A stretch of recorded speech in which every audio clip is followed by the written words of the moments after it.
du livre d'Ésaïe, là où il va tirer ces passages que nous lisons maintenant. Alors, Jésus présente aux gens qui étaient à la synagogue son programme d'action qui constitue sa mission. Qu'est-ce que nous trouvons dans ce programme? Nous voyons les 3 dimensions de la mission de Jésus-Christ. Jésus comme étant prophète, Jésus comme étant roi ou seigneur, Jésus est souverain sacrificateur. Alors, nous voyons que Jésus avait l'onction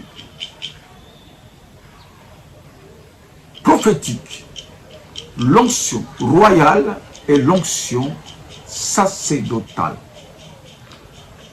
Donc,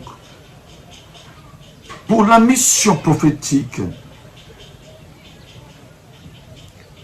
Jésus va dire: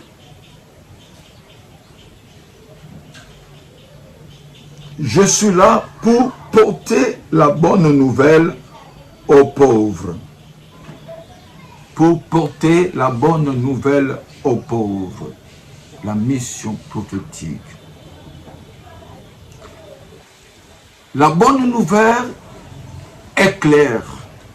La bonne nouvelle, c'est aussi la vérité. C'est pourquoi Jésus, dans Jean chapitre 8, verset 12, il va dire: je suis la lumière du monde.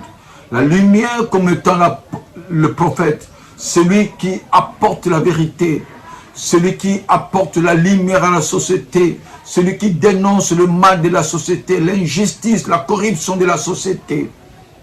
Et Jésus avait cette mission de pouvoir annoncer la bonne nouvelle. C'est la bonne nouvelle qui peut éclairer, c'est la bonne nouvelle qui peut constituer la lumière, la bonne nouvelle qui est la vérité, qui chasse le mensonge, qui chasse l'injustice, la corruption. Ça, c'est la première dimension.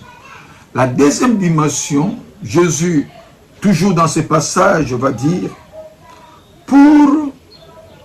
il m'a envoyé annoncer aux captifs la délivrance, aux aveugles le retour à la vie, renvoyer en liberté les opprimés, comme un roi à ce moment-là, rendre libre, apporter le bien-être social.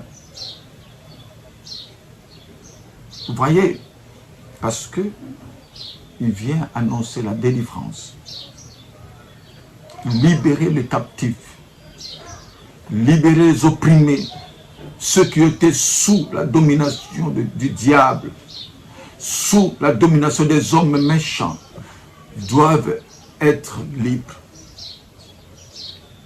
Vous voyez, il est là dans la mission royale. C'est pourquoi dans la mission royale, Jésus a guéri le malade.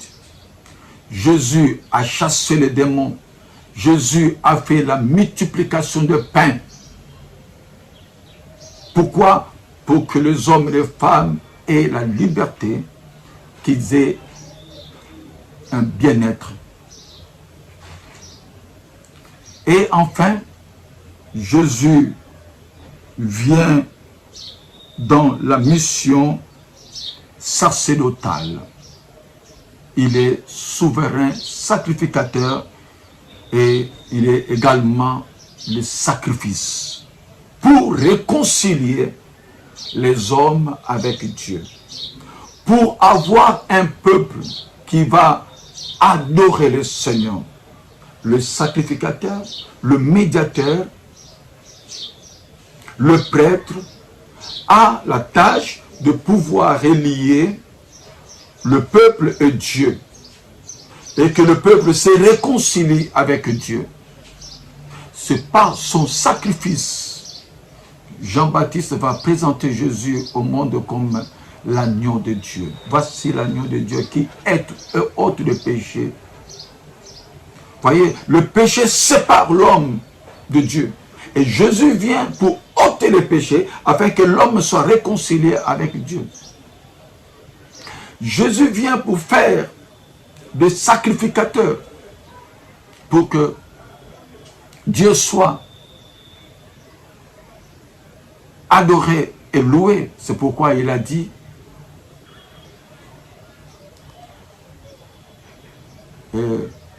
que il est venu porter l'année de la grâce, une année de grâce, une année de réconciliation, une année de pardon, une année de grâce